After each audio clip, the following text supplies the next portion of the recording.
Gotcha.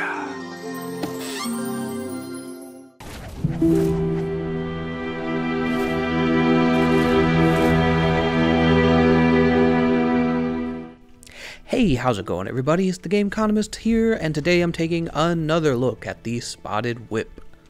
So, Spotted Whip, last time I used it, I made a big mistake actually. I tried playing with it not knowing that you could buff it. With a lot of weapons, if you can't infuse it, you can't buff it either, but this is one of those rare weapons where you can't infuse it, but you can buff it. So this time around, I'm using the rotten pine resin to get a better feeling for the weapon and give it probably a more accurate rating. Because last time, the big drawback to this weapon, it was a real killer for me, is I would typically end up killing the opponent before I could poison them. But with the rotten pine resin, now I can actually, you know, poison them. And despite that, it still feels a little weak, just because buffs in general are not that good for duels. When it comes to buffing your weapon, it's like, first of all, during the buff, you're vulnerable. Second of all, it replaces a buff you could have been activating. You know, you only have so much time before your opponent comes after you. So you're using a rotten pine resin rather than whatever it is you might have used. And then third, they can just time you out. They can just wait for it or throw a dual charm. So right off the bat, the fact that it does need kind of like a poison buff is that's a disadvantage. Now, when it comes to the actual gameplay, you could feel the AR it was pretty weak. The AR is weak when it comes to like blood weapons and poison weapons. You know, you have notched whip for bleed. What From seems to do is they balance out the secondary effect, right, by giving the primary damage of the weapon kind of a nerf, right? So Spotted Whip, the AR is about 300 at 40. If you have a +5 Spotted Whip, it's about 300 AR at 40 dex. And that's, it's okay. It's kind of low considering that whips mostly don't have any true combos. Now, I know in the comment section, everyone's going, oh, you don't know the text. You don't know. I've seen them. They're just okay. Like one that people always mention to me is the R1 into the weapon art. Neutral R1s are so rare to land on anyone who knows what they're doing. And then you'll also have to be two-handing it when that happens. It just doesn't happen consistently, guys. Your best consistent moves are the rolling R1 and the one-handed R2, in my opinion. And when you're one-handing it, you get that, like I said, the big horizontal sweep on the R2. Well, you get to use your offhand weapon as well, and that's really important because it means you get to bring something like, a Lothric Longsword, which that's a game changer. And speaking of which, I've got a poison Lothric Longsword. I could have gone with like a deep Lothric Longsword, which probably would have been an immediate improvement, but come on, the whole point of this build is you got to be poisoning things, right? If you weren't poisoning things, then why wouldn't you use, I don't know, like regular whip or witch's locks on a dark build? So yeah, we're going all out on the poisoning, boys. And when I do poison them, what I have is I rotate onto my crossbow, and this allows me to punish them if I think they're gonna eat a moss. Basically, it also helps me with opponents who are playing a little too passive. I can pressure them a little bit with the exploding bolts. Kind of mix that together with I don't know, maybe a rolling attack. Is hard to a really skilled player doesn't often get hit by the exploding bolt, to be honest, but it does allow at least a little bit of pressure, and I think that kind of makes them feel like they need to start doing something. So in duels, it was just okay. It was just okay. I was winning most of my fights, and I think that has a lot to do with just the fact that I practiced whips a lot at this point. I've played the duels a lot at this point, but I think the average player would kind of struggle with this weapon. Especially just the fact that you can eat a moss when you're poisoned. If you can shoot them while they're eating, great. You probably just did all the damage that the poison would have done anyways over the course of 3 minutes. But I would have liked it better if it was a little harder to eat a moss when you're poisoned. That would immediately improve poison as kind of like a build. And then, so for duels, it's just kind of okay, maybe even on the low side, kind of weaker.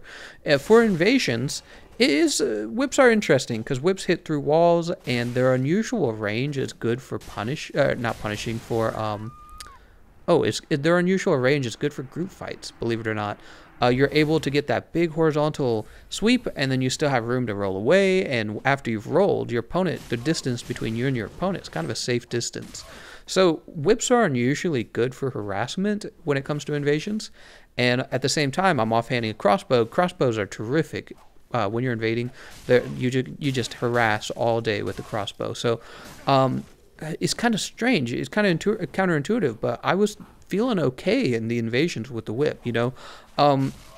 When it comes to invasions, I definitely prefer the ultra great weapons, just because they're able to take those special situations where your opponent might have about 700 health, and if you happen to catch them, it's over for them. No more healing for them. You can't really do that with the whip here, but the harassment is just so good with the whip.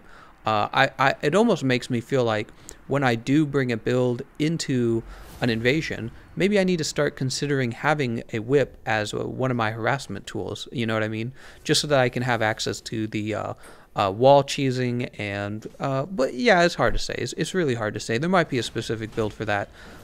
I'll have to look into that for another day. For PvE, there's almost no reason to use this weapon. If you're trying to apply a poison to a boss, there's several easier ways to do that, especially the Grew Poison Dagger, probably the fastest way to poison anything. But you have other methods as well, like those pyromancies, whatever it is, like Poison Mist, which, by the way, you can access those at really basic levels. So there isn't really a reason there really isn't a reason to bring this whip into PvE at all, and at the same time it just does besides not being the best tool for poisoning an opponent, it does like terrible damage. So it's almost a joke in PvE. So overall, we had duels is okay to kind of underwhelming. Invasions is an unusually good utility weapon. I wouldn't use it as like a primary source of damage, but the harassment's unusually good. I don't really know how to think of that, like how to rank it. I'll try to be fair with the ranking, but yeah, it's not bad. It's so surprising. And then finally for PvE, it's just bad, guys. Use something else in PvE if you want to have a good time, unless you're trying to run like a poison pyro build, which I guess is good until you run into an opponent that can't be poisoned. I'm not sure. But yeah, so that's everything I have to say about the Spotted Whip. Let me know how you feel about the weapon. Let me know if you think that the ratings were fair, and I'll see you guys next time.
Inside.